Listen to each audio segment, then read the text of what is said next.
are a force to be reckoned with.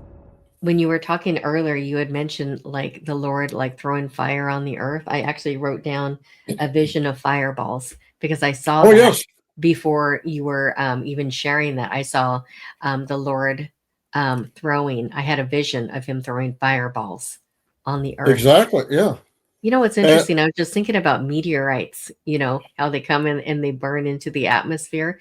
You know, who knows? But I thought of that too. Sometimes we see meteorites coming into, not as, a horrible, sign to destroy the earth or anything, but it made me think of meteorites because they come down as fireballs. exactly. Hmm. So I'd like to share with you why.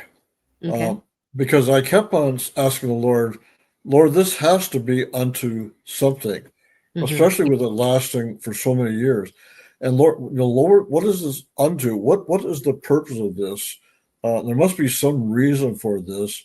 Uh, I'm a very pragmatic person.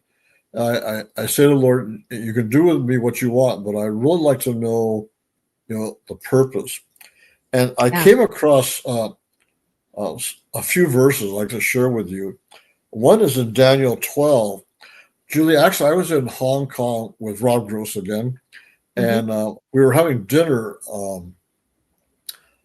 one night at a motel after doing a hotel after doing ministry, and I was sitting there, and all of a sudden I discerned Michael. I thought Michael just stood up, and I think that's in the Bible. So I found it, and that's in Daniel chapter 12. Now, this is an end time passage. Hmm. It says, at that time, Michael shall stand up. So I'm wondering if perhaps in 2010 began the countdown for the end time.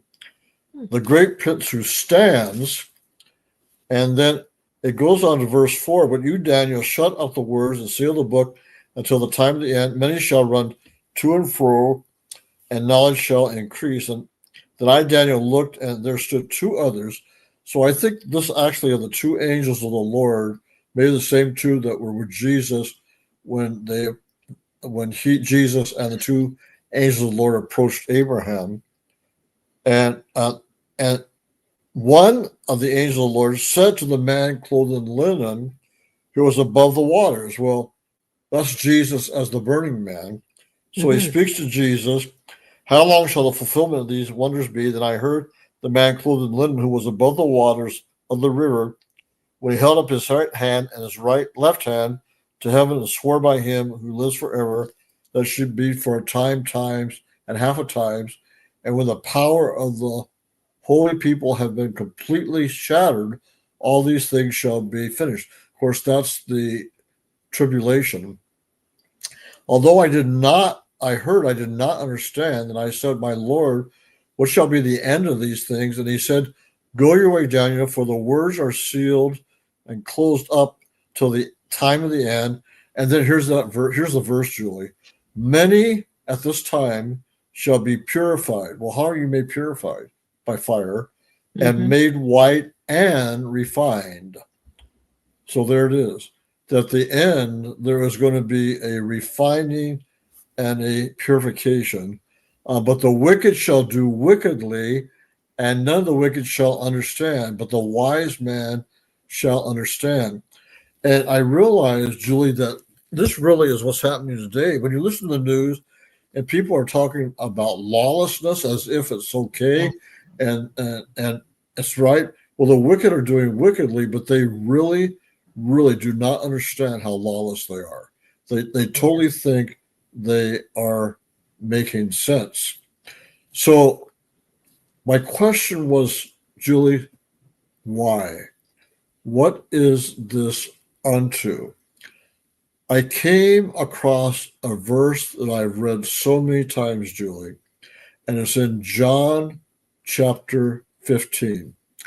And Jesus is now getting ready to go to Gethsemane, and he's talking to the disciples, and he says to them, I am the vine, and you are the branches. Hmm. And then he makes this remarkable statement that I had not understood before. He says to the disciples, you are already clean because of the word I spoke to you. So, Julie, back in the 1990s, I had a friend who's prophetic in the Alaska area. He called me and said, Paul, I have a word for you, and it's from Matthew chapter 8. And the verse said that he gave me, said, with one word, Jesus cast out the demons. So he said, do you know what that means? And I said, yes, I think I'm supposed to start saying one word. And so I'd say a word, and then the Lord would start a deliverance on people, and I could feel it on my head. I could feel the deliverance taking place. Julie, I realized when I read in John 15 that Jesus spoke a word and totally cleaned out the disciples. In other words, he totally delivered them. And that is why they operate in so much power. I am totally convinced now that it's all about his power flowing through us and his power doing the work. I don't know if I shared this on ElijahForce before. Our 45th anniversary, we were on a Mediterranean cruise, and we ended up in the port of Rome. We got off on a bus, and with my discernment, I could feel all sorts of evil on the land. It was kind of swirling around me. It was really, really annoying. And we took a tour around Rome. There were two buses of us. And we got to the Cathedral of St. Paul, where we were going to have our bathroom break. It was the only stop. And so we got off the bus. And so the cathedral was right here, and the bathrooms were in the back. And as I walked towards the restrooms, I walked into this wall of power, and immediately everything that I've been fighting was gone. It was so stunning. I was like this. I thought, this is a Roman Catholic church. What is with all this power here? And I'm two buses people, and I'm like this, trying to feel the power. I was telling Donna, feel this. This is amazing. So we did our business, came back towards the bus, and I told Donna, I'm going to go look in the cathedral. So I walked into the Cathedral of St. Paul, and I walked into the wall of power again. And I looked up, and there was a placard that said the burial place of the Apostle Paul. And Julie, I knew immediately that Paul really was buried there, and the power was still on his bones. And Paul said, I did not come to you with wise and persuasive words, but with a demonstration of power. But we have made this all about intellectual and about sermons and about Bible study, which I love Bible study. I love sermons. But Julie, it's about the power. And I knew exactly what happened to Paul. Paul walked into cities because of the power on him, and he absolutely delivered cities. And so the veil, as he's described in 2 Corinthians, was immediately lifted up, and they were able to receive the gospel. And I said to the Lord at that time, why can't we do that? And I think he's starting to do that now.